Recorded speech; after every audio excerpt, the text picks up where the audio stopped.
உற்சாக வணக்கம் வேண்டும் எல்லோருக்கும். வாருங்கள். ரஜினி அவர்களும் சேர்ந்து இணைந்து வாசித்த அருளை இருக்கும் அனைத்து பேர்களுக்கும் பெற்றோர் தெய்வத்தின் சார்பில் வாழ்த்துக்கள். உற்சாகமான வணக்கம் எல்லோருக்கும். நீங்கள் பார்த்தும் கேட்டும் கொண்டிருப்பது கஸ்டோடிய பாமுகம் டிவி. நீங்கள் பார்க்க இருப்பது பெற்றோரை தெய்வம். இன்று 2/2/2025 திருவள்ளுவர் ஆண்டு 2056 தை 20ஆம் நாள். சமூக ஒருங்கிசைவை வலியுறுத்தும் ஆண்டு 2025. தமிழ் மண்வள கலைகள் ஊக்குவிக்கும் சிறப்பு மாதம் பிப்ரவரி 2025 இணைந்திருக்கின்றோம். நீங்கள் பார்த்தும் கேட்டுக் கொண்டிருப்பது ஸ்டுடியோ பாமுகம் டிவி.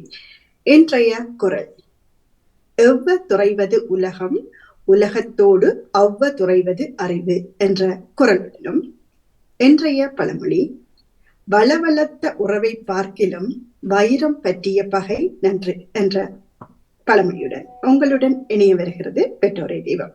உற்சாகமாய் இணைந்து சிறப்பிக்க இருக்கும் எல்லோரையும் உற்சாகமாய் வரவேற்றபடி, என்னுடன் சேர்ந்து வாசிக்க காத்திருக்கும் உறவுகளையும் வரவேற்றபடி, புதிதாய் இணைந்திருக்கும் என்னுடைய நண்பி அவரையும் வரவேற்றபடி, ஜெரிஸ்மதியினையும். இன்றைய பெற்றோரை தெய்வத்திற்கான வரிகள். தலைப்பு: சிறு வயது பருவங்களில் வகுப்பில், பள்ளியில், கோயில் போன்ற பொது மேடைகளில் பேச்சு, சித்திரம், பாடல், ஆடல்களை நிகழ்ச்சிகள் செய்த சிறு வயது ஞாபகங்கள். இதன் நினைவு படங்களுடன் பகிர்வோம் என்று இணைத்த வரிகளுடன், பெற்றோருடன் வாழ்ந்த காலங்களூடாக அவர்களை நன்றியோடு உயிரூட்டுவோம் என்ற தலைப்பில் இணைந்திருக்கும் எல்லோருக்கும் சிறப்பான வாழ்த்துக்கள் கூறி முதலில் இணைந்து சிறப்பிக்கிறார் செல்வி நித்யானந்தன் அவர்கள். எனது சிறுவயது காலங்களில் பாடசாலைகளில், மேடைகளில் பேச்சு, நாடகம் பங்கு பெற்றுவேன். பரிசு பொருட்களும் பெறுவதுண்டு. 8ஆம் ஆண்டு படிக்கும் போது நானும் எனது சகோதரியும் ஆங்கில நாடகம் நடித்தோம். 10ஆம் ஆண்டு கொக்குவில் இந்து கல்லூரியில் படித்த போது பேச்சு போட்டியில் முதலிடம் பெற்று மாவட்ட ரீதியில் யாழ் மத்திய கல்லூரி சென்று முதலிடம் பெற்றேன். தமிழர் நாகரீகமும் பண்பாடும் என்ற புத்தகம் பரிசாக பெற்றது என்றும் ஞாபகத்தில். எனது அம்மாவும் மகிழ்ச்சி அடைந்தார் என்று இணைத்து சிறப்பித்திருக்கிறார் செல்வி நித்யானந்தன் அவர்கள். அடுத்ததாக சிவாஜினி ஸ்ரீதரன் அவர்கள் இணைகிறார். யார் வரிகளை வாசிக்க காத்திருக்கிறீர்கள் அல்லது நானே வாசிக்கிறேன்? நானே வாசிக்கிறேன். நினைக்கிறேன் ராஜினி என்றுதான் இருக்கிறார். அது சண்டி. சரி, நான் தருகிறேன். வாசிக்க முடியாது, நீங்க வாசிங்க. சிவாஜினி ஸ்ரீதரன் அவர்கள்: எனது சிறுவயதில் பாடசாலைகளுக்கு இடையில் நடந்த தமிழ் தின போட்டியில் பங்கு கொண்டு பரிசும் பெற்றேன். எங்கள் பாடசாலையில் நடந்த ஆண்டு விழாவில் எங்கள் வகுப்பு மாணவர்கள், மாணவிகள் இணைந்து அழகான நாடகம் நடித்து அனைவரின் பாராட்டை பெற்றோம் என்று இணைத்திருக்கிறார் சிவாஜினி ஸ்ரீதரன் அவர்கள். அடுத்ததாக நகுலவதி தில்லைதேவன் அவர்கள் இணைகிறார். சிறிய வயதில் பாடசாலையில் கும்மி பாட்டு பாடி கும்மி அடித்தும் ஔவையார் வேடம் பூண்டு நாடகத்தில் நடித்தும் மறக்க முடியாது. விஜயதசமி அன்று பாடல் பாடியதும், கலை விழாவில் தாறு பாய்ச்சி வேட்டி கட்டி ஏர்முனைக்கேன் என்ற ஏர்முனைக்கு ஏன் என்று எதுவுமே இல்லை பாட்டுக்கு ஆடியும் மறக்க முடியாது. இப்போதும் சேர்ந்து படங்கள் எடுப்பார்கள். என்னிடம் இப்போது இல்லை. மறவாத பாடசாலை நாட்களில் நடந்தவை பசுமரத்து ஆணி போல் மனதில் நிழலாடுதே என்று இணைத்து சிறப்பித்திருக்கிறார் நகுலவதி தில்லைதேவன் அவர்கள். அடுத்ததாக ராஜினி அல்போன்ஸ் அவர்கள் இணைந்திருக்கிறார்கள். சிறு வயதிலிருந்து வளரும் வரை சித்திரம் கீறி நிறம் தீட்டுவது பிடிக்கும். பாடசாலையில் எனது சித்திரத்தை தான் முதலாவதாக தேர்ந்தெடுத்து பொருட்காட்சியில் வைத்தார்கள். அச்சுவேலியில் வீரபாண்டிய கட்டபொம்மன் நாடகத்தில் வீரனாக நடிக்க கிடைத்தது. ஆலயத்தில் வருடா வருடம் நடைபெறும் நிகழ்ச்சியில் குழு நடனம், நாடகம், பாடல் எல்லாவற்றிலும் பங்கு பெற்றுவேன் என்றும் என் நினைவில் என்று இணைத்து சிறப்பித்திருக்கிறார் ராஜினி அல்போன்ஸ் அவர்கள். ஜெசிந்தா மணிவண்ணன் அவர்கள் இணைகிறார். சிறு வயதில் இருந்த பரதநாட்டியம் ஆடியமையும் பேச்சு போட்டிகளில் பங்கு பெற்றியமையும் மறக்க முடியாது. குழு நடனம் நிறைய மேடை ஏறி பரிசில்கள் வாங்கியமை என்றும் நினைக்கையில் மகிழ்ச்சி என்று இணைத்து சிறப்பித்திருக்கிறார் ஜெசிந்தா மணிவண்ணன் அவர்கள். அடுத்ததாக ராதிகா அங்கரன் நினைக்கிறார். சிறு வயது பருவத்தில் குழுக்களாக சேர்ந்து மேடைகளில் பாடியது, வகுப்பு தோழிகளுடன் சேர்ந்து வகுப்பறையில் பாடியவையெல்லாம் என்றும் மறக்க முடியாது. நன்றி என இணைத்திருக்கிறார் ராதிகா அங்கரன் அவர்கள். அடுத்ததாக தவமலர் கல்விராஜன் அவர்கள், சிறு வயதில் எனது பாடசாலையில் நடனம், நாடகம், வில்லுப்பாட்டு, சங்கீதம் போன்ற எல்லா நிகழ்ச்சிகளிலும் பங்கு பெற்று மகிழ்ச்சி அடைந்து பாராட்டும் பெற்றுள்ளேன். வவுனியா முற்றவெளி அரங்கில் நடக்கும் நிகழ்ச்சிகளில் கலந்து சிறப்பித்த நாட்கள் என்றும் மறக்க முடியாதவை. ஆண் வேடம் போட்டு வில்லுப்பாட்டு பாடியதும் என்றும் நினைக்கும் போது அந்த நாட்களின் மகிழ்வுகள் மனதை மகிழச் செய்யும், என்றுமே மறக்க முடியாது என்று இணைத்து சிறப்பித்திருக்கிறார் தவமலர் கல்விராஜன் அவர்கள். நடேசன் அவர்கள் இணைத்திருக்கிறார், பாடசாலை காலங்களில் விளையாட்டு போட்டிகளில் பங்கு பெற்றியது உண்டு. கையில் கரண்டியில் தேசிக்காய் வைத்துக் கொண்டு சென்றதும், சாக்கு ஓட்டம் ஒரு கால் விழுந்து எழும்பி ஓடியது, மரதன் ஓட்டம் தடி கொடுத்து ஓட வெற்றி பெற்று பரிசு கிடைத்தது, கரும்பலகில் யானை படம் கீறி விட கண்ணை கட்டி விட வால் கீறி வெற்றி பெற்றது, பரிசு கிடைத்தது. கிறிஸ்து ராசா விழா, சரஸ்வதி பூசை நடக்கும் போது அத்துடன் இல்ல விழா நடக்கும். பேச்சு போட்டி, நடன போட்டி, நாடக போட்டி நடக்கும். குழுவாக ஆடுவோம். பள்ளு பாடுவோமே என்ற பாடலுக்கு நடனமாடி பரிசு கிடைத்தது. இல்ல விழாவில் கல்கியில் கதை ஒன்று இருந்தது. எல்லோரும் டபாஸ் என்ற நாடகம் நடித்து கிறிஸ்துமஸ் தாத்தா உடையுடுத்தி மேடையில் சிறுவர்களுக்கு இனிப்பு கொடுத்து மகிழ்ந்தது யாவும் செய்து மகிழ்ந்தோம் என்றும் நன்றியோடு வழங்குகிறேன் என்று இணைத்து சிறப்பித்திருக்கிறார் நடேசன் அவர்கள், ஜெர்மனியில் இருந்து. நன்றி. இது என்னுடைய வரிகளாக. பெற்றோரை தெய்வம். காரிநகரில் வாரிவளவு நல்லியக்க சபைதான் எனது ஆரம்ப பாடசாலை. அப்போ அதனை பட்டுமாமா என்பவர் தான் நடத்தி வந்திருந்தார். பல சிறுவர்களை மேடையேற்றி பல சிறுவர்களுக்கான நிகழ்வுகளை வாரிவளவு பிள்ளையார் கோவில் வளவில் இதனை சிறப்பித்திருந்தார். அதுதான் எனக்கும் முதல் மேடை. அதில் அம்மா சொல்லி தந்திருந்த கதையினை சொல்லியிருந்தேன். அப்போ எனக்கு 3 வயதான். அந்த கதை, கொக்கு ஒன்று கடலை நோக்கி பறந்து சென்றது. அது கடலின் நடுவில் கற்பாறை ஒன்றின் மேல் ஒற்றைக்காலில் உட்கார்ந்திருந்தது என்பதுதான் அம்மா எனக்கு சொல்லி தந்த ஞாபகம் என்றும் என்னுள். அதுபோல சுட்ட பழம் வேண்டுமா சுடாத பழம் வேண்டுமா என்ற கதையினை சொன்ன விதம் பார்த்து என்னை மேடையிலே தூக்கி வாழ்த்தியிருந்தார்களாம். அம்மாவுக்குத்தான் வாழ்த்து சொல்ல வேண்டும் என்றும் மைக்கில் அறிவித்திருந்தார்களாம். அம்மா இதனை என்னிடம் சொல்லி மகிழ்வார். மீண்டும் எங்களை மனமகிழ வைத்த பாமுகத்திற்கு நன்றி. இது என்னுடைய வரிகளாக. சிவதர்ஷினி ராகவன் அவர்கள் இணைகிறார். சிறு வயதில் குழி நடனம் செய்திருக்கிறேன். உழவர் நடனம் மற்றும் சரஸ்வதி பூசைக்கு நடனம், தனியாக பேச்சு எங்கள் வகுப்பு பூசையில் செய்திருக்கிறேன். எனக்கு தயக்கம் அதிகம், அதனால் முன்னுக்கு செல்வது மிக குறைவு. ஆனால் ஆசைகள் மட்டும் நிறைய இருந்தது. அவையெல்லாம் ஒட்டுமொத்தமாய் பாமுகத்தில் இணைந்த பிறகே முழுமையாய் நிறைவேறியது. இப்போ எத்தனை பரிசுகள், வாழ்த்துக்கள், மிகவும் மகிழ்வு என்று மகிழ்ந்திருக்கிறார் சிவதர்ஷினி ராகவன் அவர்கள். அடுத்ததாக ஜெபகலா அவர்கள் இணைகிறார். சரி, பரவாயில்லை. சிறிய வயதில் ஊரில் உள்ள பாடசாலையில் படித்த காலத்தில் தமிழ் திறன் போட்டியென பேச்சு போட்டிக்கும் வாசிப்பு போட்டிக்குமாக பூவரசங்குளம் மகாவித்தியாலயம் சென்று முதலிடம் பெற்ற ஞாபகம். அப்பா அம்மா வாழை இலையை வெட்டி சாப்பாட்டுக்கு பொட்டலம் பார்சல் கட்டி தருவார்கள். மிகவும் அருமையான சுவையாக இருக்கும். ஔவையார், தாய், மகள் என பல வேடத்திலும் நாடகம் நடித்தது நல்ல ஞாபகம். நாடகம் பழகும் போது வீட்டில் உள்ள பெற்றோர் சகோதரரோடு நடித்து பார்ப்பேன். சிறிய நடனம் ஆடியதும் ஞாபகம் உண்டு. ஏர்முனைக்கு ஏர், புள்ளிமானே, தீராத விளையாட்டு பிள்ளை, காக்கை சிறகினிலே, விடுதியில் இருந்த காலத்தில் ஞாயிற்றுக்கிழமை ஏதாவது மேடையில் செய்ய வேண்டும், ஏதாவது நடித்து காட்டுவோம், வாசித்து காட்டுவோம், பல மாதிரி நடக்கும். எல்லாம் சிறு வயதோடு தொலைந்து விட்டது. பாமுகத்தோடு சேர்ந்த பின் தான் நம்பிக்கை துளிர் விடுகிறது. அழகான இந்த ஞாபகத்தை மீட்டு தந்த பாமுகத்திற்கு மனம் நிறைந்த நன்றிகளுடன் எழுதி சிறப்பித்திருக்கிறார் ஜெபாசரி தெய்வீகன் அவர்கள், கனடாவில் இருந்து.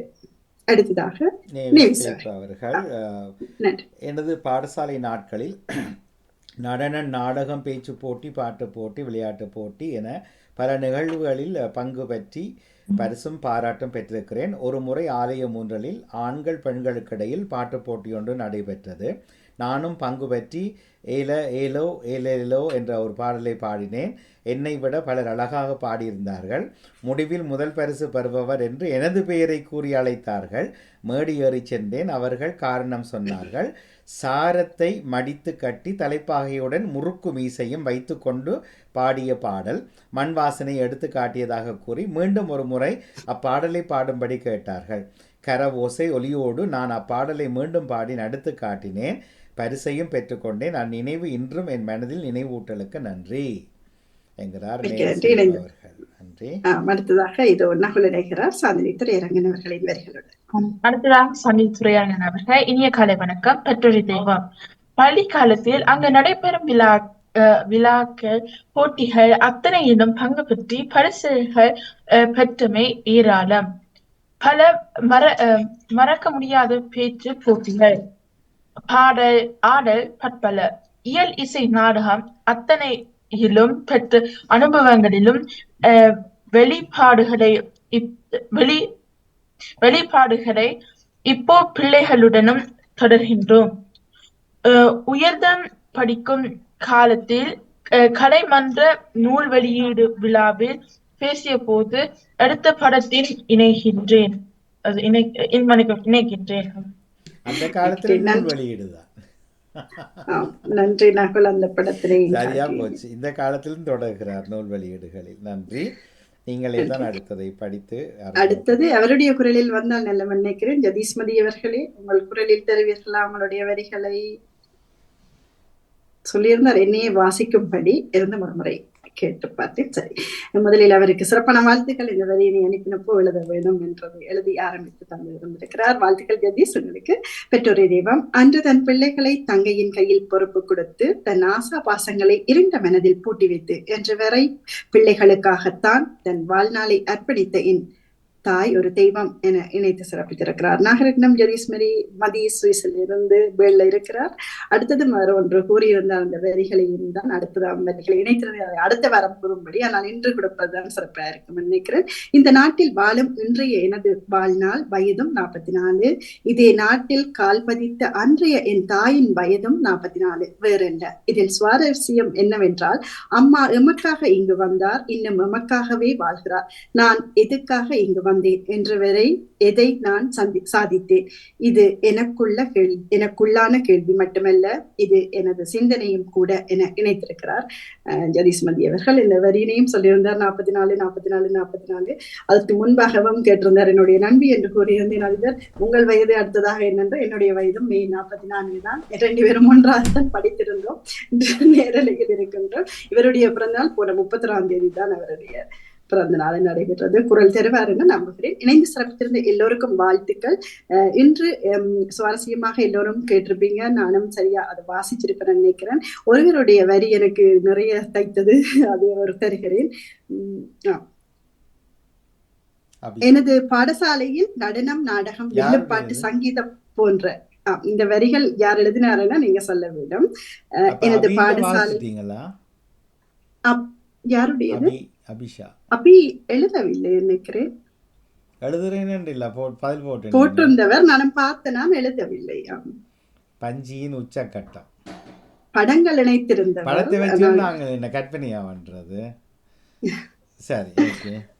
சரி, இது இந்த வரியை யார் எழுதினார் என்று நீங்கள் கேட்டுக்கொண்டிருந்தால் சொல்லலாம். எனது பாடசாலையில் நடனம், நாடகம், வில்லுப்பாட்டு, சங்கீதம் போன்ற எல்லா நிகழ்ச்சிகளிலும் பங்கு பெற்று மகிழ்ச்சி அடைந்ததும் பாராட்டும் பெற்றுள்ளேன் என்று எழுதியவர் யார் என்றுதான் இன்றைய கேள்வியாக நினைக்கிறது. அநேகம் சொல்லுவீர்கள் என்று நினைக்கிறேன். அதே நேரம் இதுதான் என்னுடைய நல்லியக சபையில் நான் சொன்ன இந்த படம். 2 படங்கள் இணைத்திருந்து இது அதே இடத்தில் தான். நன்றி. இந்த வரியினை எழுதியவர் நகுலுக்கும் நீதினிக்கும் மட்டும்தான் தெரியுமா? அக்ஷயாக்கு தெரியாதோ? நான் வேறொரு வரியை நாங்கள் நீதினிட்ட கேட்போமா? நகுல் தான் முன்னும் கை நிற்றார், இருந்தாலும் நீதினிட்ட கேட்போம். சரியா சொல்றாரு நினைக்கிறேன். கவுல டீச்சர் தான் எழுதினாங்க. சரி, நன்றி நகுல் அதை ஆமோதித்ததுக்கு. அவர் தான் எழுதியிருந்தார். அப்படி நிறைய புதிய புதிய சொற்கள் அழகா இருந்தது. என்னுடைய பெற்றோரை தெய்வம், என்னுடைய நண்பியும் அதை அழைத்து வந்திருந்தது. பெற்றோரை தெய்வம் எனக்கு அது மகிழ்வா இருக்கு. இன்னும் சொல்லுங்க அட்சியா. அந்த ஏர்முனைக்கு நேர் அந்த பாட்டு வர எனக்கு எந்த தான் படிக்கிற ஞாபகம் தான் வந்தது. ஏன்னா எந்த பாக்கு அதை ஒரு நாள் பாடினாங்க. இந்த அது மீடியில நினைக்கிறேன், எனக்கு தெரியாது. ஆனா அது நல்லா சந்தோஷமா இருந்தது. இப்போ அதான் ஞாபகம் வந்தது. அது நீங்களும் அதை நடிச்சிருந்தீங்களா, பாடினீங்களா? பாடினீங்களா? அது அந்த காலத்து டீச்சர் மேர் உங்களுக்கு அந்த பழக்கி விட்ட டீச்சர் மேர் அந்த காலத்தாக்கள் அவைக்கு இப்படிப்பட்ட பாட்டுகளை விட வேற ஒன்றும் தெரியாது. இன்றைக்கு 3 பேர் எழுதியிருந்தேன் அந்த பாட்டு. ஏர்முனைக்கு ஏர் இல்லை, நேர். நேரிங்க அதான் நானும் ஏர்முனைக்கு நேருக்கு எதுவுமே இல்லை. அதை நீங்க மாறி பாடுற உல்டா பண்றானே. என்னண்டு ஏதாவது பாடலாம். பாமுகத்துக்கு நேர் எதுவுமே இல்லை. அப்படி என்னண்டா இடைந்திருந்த இளையவர்களுக்கு பிடிச்சிருந்ததா அன்றைய பெற்றோரை தெய்வம்? சின்ன வயசுல எல்லாரும் எல்லாம் செய்திருக்கிறார்கள். நல்லா இருக்கு. எல்லா வரிகளையும். கேள்வி என்னன்னா, அப்ப பள்ளிக்கூட வயசுல செய்ததுகளை எல்லாத்தையும் ஏன் அழிக்கிறீங்கள் வளர்ந்ததுக்கு பிறகு? குறிப்பாக திருமணமானதுக்கு பிறகு ஏன், அதிலும் குறிப்பாக பெண்கள் ஏன் அதை இழந்து போறீங்க? ஏன்? இப்போ சாந்தினி அவர்கள் மட்டும்தான் எழுதியிருந்தார் நினைக்கிறேன். இப்போ அதை பிள்ளைகளுக்கும் செய்து நாமும் மகிழ்கிறோம். வேற யாரும் ஏன் அதை திருப்பி கற்றுக் கொடுக்க இல்லை? இப்போ உதாரணமா நீதினி அட்சியாட அம்மாக்கள் போய் சாந்தினி டீச்சர்கிட்ட கொண்டே பழக விடுறாங்க.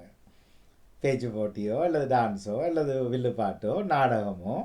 அப்போ இவேந்த அம்மாக்கள் எந்த மாதிரி செவ்வாய் அல்லது வேறு கிரகத்திலிருந்து வந்தவர்களா அல்லது இப்போ அவர்கள் வேறு கிரகத்தில் இருக்கிறார்களா? தமிழ் மொழிக்கு இப்போ இதில் நான் நினைக்கிறேன், அட்சியாட அம்மா டீச்சர் இல்லை நினைக்கிறேன். நகுல்ட அம்மா அம்மா டீச்சரா இருந்தவா பாஸ்ட் டென்ஸ். அப்போ இவியல் இப்போ தர்ஜினி ஏன் தண்ட மகனை கொண்டே தமிழ் பள்ளிக்கூடத்தில் கொண்டே சேர்த்தவர் தமிழ் படிக்க. இப்போ அவர் என்ன முதல்ல சிங்களத்திலையும் பாலி மொழியிலையுமா கற்று தேர்ந்தவர் பள்ளி நாட்களில். ஒரு நடன ஆசிரியருடைய நடனம் படித்த ஒரு அம்மா தண்ட பிள்ளையின் ஒரு நடன ஆசிரியர்கிட்ட கொண்டு போகிறா. தச்சனையும் தூக்கி கொண்டு போகிறா, வாழைக்குலையும் 2 தேங்காயம் கொண்டு போயினோம் குருதட்சணையாண்டு. ஆனா உண்டு, ஐரோப்பால தமிழ் பள்ளிக்கூடம் எல்லாமே அம்மாக்கெல்லாம் படிப்பிக்கிறது. பிள்ளையை கொண்டே விடுவினோம். நீதினிட்ட அம்மா 2 வருஷம் சும்மா போவான். அவன் நிர்வாகி பார்ப்பார், ஏன் அடிக்கடி வாரீங்களோ, ஒரு நாள் வாரீங்க, நீங்களும் ஒரு டீச்சர் ஆகுங்கன்னு. முதல்ல இல்லை, கஷ்டம், நேரம் இல்லை. ஆனால் மனதில் ரொம்ப ஆசை. அதுலயும் நீங்க ஓ லெவல் எல்லாம் பாஸ் பண்ணி அதோடைய சர்டிபிகேட் நீங்க கொடுத்தா தான் நாங்க சேர்ப்போம். எங்க அந்த தமிழ் டீச்சர் எந்த ஓ லெவல்? அங்க இலங்கையில உள்ள யாராவது ஐரோப்பிய தமிழ் ஓ லெவல் பாஸ் பண்ண டீச்சருக்கு மட்டும்தான் தமிழ் பள்ளியில் இடம் கொடுப்போம் எவராவது சொல்லி இருக்கிறீங்களா? கேட்பாங்க ஓமனு சொன்னா அடுத்த நாள் சேர்ப்பாங்க, அவ்வளவுதான். இல்ல இங்க அப்புறம் அந்த சேர்ந்த அம்மா டீச்சர் ஆகி 25வது ஆண்டுக்கு பட்டயம் எல்லாம் பெற்று பேஸ்புக்ல வடம் போடுவாங்க. ஆனா சுவிஸ் நாட்டில் அப்படி இல்லை. ஓ லெவல் படிச்ச சர்டிபிகேட் நீங்க கொடுக்க வேணும். நீங்க தமிழ் படிப்பிக்க போறீங்கன்னு சொன்னா கொடுக்க வேணும். கேட்கறதே இல்ல. எனக்கு நடந்தது. நான் சும்மாதான் கேட்டவங்க. ஆனால் என்னிடம் நிகழ்ச்சியபடி நாங்க சும்மா வரலாம், கதையை விடலாம். ஒரு காலத்துல இங்க அப்படி இருக்கிறது, இங்க அப்படி இருக்கிறது. ஓ லெவல் பாஸ் பண்ணீங்களா? இலங்கை ஓ லெவலை பாஸ் பண்ணிட்டு என்னன்னு சுவிஸ்ல டீச்சரா வரலாம். இதுக்கு எனக்கு ஒரு நியாயம் சொல்லுங்க.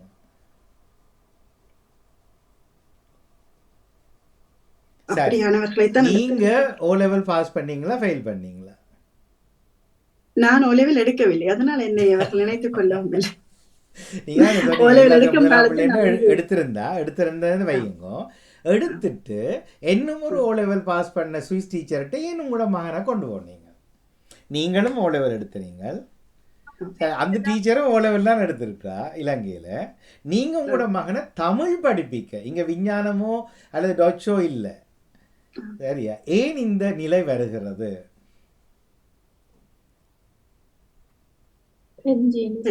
இல்ல இது தவறு.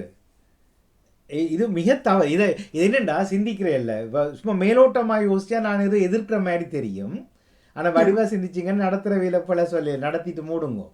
ஆனா இனி வர போறவர்கள் வந்து இது ஐரோப்பிய முறைப்படி திங்கள் முதல் வெள்ளி வரைக்கும் இருக்கக்கூடிய பாடசாலை முறைக்கு ஒப்ப தமிழ் பாடசாலையை கொண்டு போங்க. இல்லையாண்டா இது வரைக்கும் வந்த தோல்விதான் இப்போ இனியும். சரியா? இயக்க காலங்கள் முடிஞ்சதுக்கு பிறகு இப்போ பெருசா ஐரோப்பாவிலும் பாடசாலை மாணவருடைய சும்மா கொரோனாவில் பழிய போடினோம். கொரோனா வந்ததால ஒரு சாட்டு வந்துட்டு இதெல்லாம் அது ஒரு கதை. ரெண்டாவது கேள்வி என்னென்னா, ஏன் இந்த காலத்தில் போட்டி வைக்கிறாங்க தமிழ் பள்ளிக்கூடத்தில்? பேச்சு போட்டி, இதை ஏற்கனவே கரைச்ச கதை நான் திருப்பி இன்றைக்கு ஞாபகப்படுத்துகிறேன். விளையாட்டு போட்டி, நாடக போட்டி, அல்லது திருக்குறள் போட்டி, மரண போட்டி, சிரிப்பு போட்டி, அழுக போட்டி, சாப்பாடு போட்டி. இப்போ இன்றைக்கு தான் தெரிஞ்சது, அந்த காலத்திலேருந்து இலங்கையிலேருந்து இந்த போட்டி வச்சு பழகிட்டாங்க. எவனாவது விளையாட்டுக்கு போட்டி வைப்பானா? விளையாட்டே போட்டி தான். அது ஏன் விளையாட்டு விழா அல்லது விளையாட்டு நிகழ்வு? விளையாட்டு விளையாட்டு போட்டியே இங்கிலீஷ்ல எப்படி சொல்றது? நீங்க இலங்கையில பாவிச்ச சொல்லுதான் அது. ஸ்போர்ட்ஸ் ஸ்போர்ட்ஸ் டே மீட் எங்க ஸ்போர்ட் ஃபெஸ்ட்னு சொல்றது. அது விளையாட்டு விழா, விளையாட்டு ஃபெஸ்ட்ன்றது விழா. இந்த ஈழத்தமிழர்கள் எங்க கண்டுபிடிச்சாங்க இந்த போட்டி என்ற வார்த்தையை? தமிழ் திறன் அங்க என்ன வரும்? போட்டி. அதுதான் நான் சாப்பாட்டு போட்டின்னு சொன்னேன். ரோல்ஸ் சாப்பிட்ற போட்டி, எதை கேட்டாலும் போட்டி. விளையாட்டு போட்டி அல்ல, பேச்சு போட்டி அல்ல, திருக்குறள் மனனம் செய்கிறது போட்டி அல்ல, பாட்டு போட்டி அல்ல. நீங்கள் காசு உழைக்கிறதுக்காக போட்டி என்றால் தானே விண்ணப்பம் கோரினா 10 ஃப்ராங்க் 10 யூரோ 10 பவுண்ட்ஸ் வைக்கலாம் அதுக்குள்ள. அப்புறம் போட்டியில் நெருக்குவாரத்தை பண்ணிட்டு வெற்றியாளர்கள் 3 பேருக்கு தானே உங்களோட 150 யூரோ வாங்கி விழா நடத்தலாம். அதில் தானே ஃப்ரீயாக ரோட்ஸும் வடை நீங்கள் நிர்வாகிகள் சாப்பிடலாம். இது யாருக்காவது கோபம் வந்தால் வாங்கோ, சண்டை பிடிப்போம். ஏன்னா உங்களை கடந்த காலத்தை சொல்லல, இனி வர்ற காலம் கண்டிப்பாக சரியாக வரட்டும். அப்போ பார்த்தா அந்த காலத்திலேயே எங்களை முட்டாள்களாக்கி, அதனால தான் பள்ளிக்கூடம் விட்டதுக்கு பிறகு போட்டியில் கலந்து கொண்டவர்கள் பிறகு செய்கிறதில்லை வாழ்க்கையில். நான் 3ஆம் வகுப்பு தமிழ் படிச்சிருக்கிறேன். இன்றைக்கு பரவாயில்லைக்கு தான் விளக்கம் தெரியல. கடிகாரத்துக்கு நான் விளக்கமே கண்டுபிடிச்ச நான் ஒரு பெரிய ப்ரொஃபஸர். ஆனால் 3ஆம் வகுப்பு தானே தமிழ் படித்தேன் நான். அதே மாதிரி நானும் 10ஆம் வகுப்பு வரையும் படித்திருந்தேன். O level மட்டும் பாஸ் பண்ணவில்லை. எனக்கு 25 ஆண்டுகள் தமிழ் டீச்சருக்கு பட்டயம் தர தேவையில்லை. எனக்கு தெரியும் என்னுடைய சந்ததிக்கு என்னால் இந்த மொழியை வாழ்வியலாக்க தெரியும். அப்படியே இந்த போட்டி என்றது 2வது. 3வது, ஏன் நீங்கள் பள்ளியத்தை விட்டோன்னு இதை நிப்பாட்டிட்டீங்கள்? திருமணமானதுக்கு பிறகு ஒன்றுமே செய்கிறதில்லை. இந்த பள்ளிக்கூடங்கள் வாசலில் டீச்சர் மாற்ற வாசலில் பிள்ளை இறக்கிட்டு காத்திருக்கிறார்கள். கண்ணாடியில் போய் முகம் பாருங்க, என்ன செய்கிறீங்க? ஒரு டீச்சர் 2வது வாங்குறதுக்கு காசு கொடுத்து கொண்டு இருக்கிறீங்க. ஜரீஸ் மதி அவர்கள் இந்தியோட ஓடினார். அவருடைய பக்கத்தை சொல்லி நிறைவுபடுத்துறேன். தான் என்னத்துக்காக எதை சாதித்தேன் என்று கேட்டிருந்தார். இன்றைக்கு ஆடியோ துறந்து வணக்கம் சொன்னார் என்றால் இன்றையிலேருந்து சாகி தொடங்கி வணக்கம் சொல்லாமலே விட வேண்டிட்டு உங்களுக்கு ஃபோன் பண்ணி கதைப்பாருண்டால், நீங்க ஃபோன் பண்ணி கதைப்பாருண்டால், இன்னும் 10 வருஷம் கழிச்சும் 54வது பிறந்த தினத்துக்கும் அவர் கண்டிப்பாக நான் எதை சாதித்தேன் என்று தான் சொல்லுவார். எங்க பாப்போம், மைக் ஆன் பண்ணுங்க, கேட்போம் கூட இனிமையான குரலை. இல்லை விடுகிறேன் வந்தேன் முடியாண்டு இல்லை விடுகிறேன் என்று. எனிவே அதுக்கு அப்படி என்றல்ல. தஜினி அவர்களை நீங்கள் அறிமுகப்படுத்தின பலர் இல்லை வர்றதில்லை. ஏன்னா தடவி கொடுத்தோம். இப்போ இப்படி இருக்கும் முரண்பாடாக பேசி பார்த்தாலாவது என்ன கதையை ஆடுறீங்க எங்களுக்கு என்று சண்டை பிடித்து தொடர்வார்கள். தங்களையும் வளர்த்து இன்னும் இளையவர்களை ஊக்குவிப்பார்கள் என்ற ஒரு நம்பிக்கையோடு எடுத்து விட்டார் பேச போகிறார். கேட்போம். சாதனையாளர் தான், சாதனையாளரை வரவேற்றுக் கொள்கிறோம். வணக்கம் ஜதீஷ். வணக்கம் எல்லோருக்கும். வணக்கம். குரல் சிறப்பாக இருக்கிறது. மன்னிச்சிருங்க, எனக்கு உங்கள் அளவுக்கு எல்லாம் பேச்செல்லாம் வராது. ட்ரை பண்றேன், முயற்சி செய்யறேன். ஜதீஷ், நான் தான் உளவில் எடுக்கல, நீ எனக்கு பிறகு படிச்சு உளவில் எடுத்து நீ பாஸ் பண்ணி சொல்லு. ஜதீஷ், அதனால அதுக்காக இருந்தாலும் சரியா வராது கொள்ளாது அப்படி கதைக்க கூடாது. எங்க கதைச்சுக்கொள் உன்னுடைய வரிகளே உங்க குரல்ல எங்களுக்கு தந்தீங்கன்னா எங்களுக்கு சந்தோஷமா இருக்கும். அம்மா அந்த பதிவில கேட்கும் போது சந்தோஷமா இருக்கும். முதலில் அவர் மட்டுமல்ல, நான் உட்பட எல்லோரும் தாழ்வுணர்ச்சியை கைவிட வேண்டும். நாங்கள் அற்புதமான ஒரு அதிசயமான பிறவிகளாக இல்லாவிட்டால் இந்த மண்ணில் நாம் ஒரு சிசுவாக ஆகி குழந்தையாக பிறந்திருக்கவே மாட்டோம். எங்களுக்குள் உண்டான தயக்கம், வெக்கம், பயம், இது கூட முக்கியமாக இது மூன்றையும் கூட்டினால் தாழ்வுணர்ச்சி என்று வரும். இதுதான் நம்மை ஒன்றுமே செய்ய விடாமல் பண்ணும். O-level வரைக்கும் படிச்சிருந்தா நான் என்னுடைய பிள்ளைகளுக்கு தமிழ் படிப்பிக்க முடியும். ஏனென்றால் இங்கே வந்து பண்டித தமிழ் செய்கிறதில்லை யாருமே. அதனால் இன்று சொன்ன அந்த வார்த்தையை நீங்கள் வாபஸ் பெற வேண்டும். இனிமேல் அப்படி ஒரு நிலை எனக்கு இல்லை என்பதை உணர வேண்டும். இனிமேல் உங்களிடம் இருக்கக்கூடிய திறமைகளை மட்டுமே தலைப்புச் செய்தியாக நினைத்து பேச வேண்டும். ஜதீஷ்மதி அவர்களே, முழுக்க முழுக்க முயற்சி செஞ்சு கொண்டிருக்கிறேன். இல்லாவிட்டால் உங்கள் பிள்ளைகளுக்கு முன்னால், இளையவர்களுக்கு முன்னால் நீங்க நிற்க முடியாமல் போய்விடும். அது உண்மைதான். இப்ப விளங்காது, 60 தாண்டும் போது நீங்க கவலைப்படுவீங்க. நான் பிள்ளைகளுக்கு தலைவியா இருந்திருக்கணும், நான் அவர்களுக்கு ஒரு சேவகனாக இருந்து போட்டு இப்போ பார்த்தால் எல்லா பிள்ளைகளுமே என்ன இப்படி விட்டுட்டுதால். நீங்கள் உங்களுக்கு தனிக்காத சொல்ல இல்லை, அவனுக்கும் பொருந்தும். யாருக்கு ரஜினி அவருக்கு நான் பல தடவை உச்சரிச்சிருக்கிறேன் இந்த கதையை.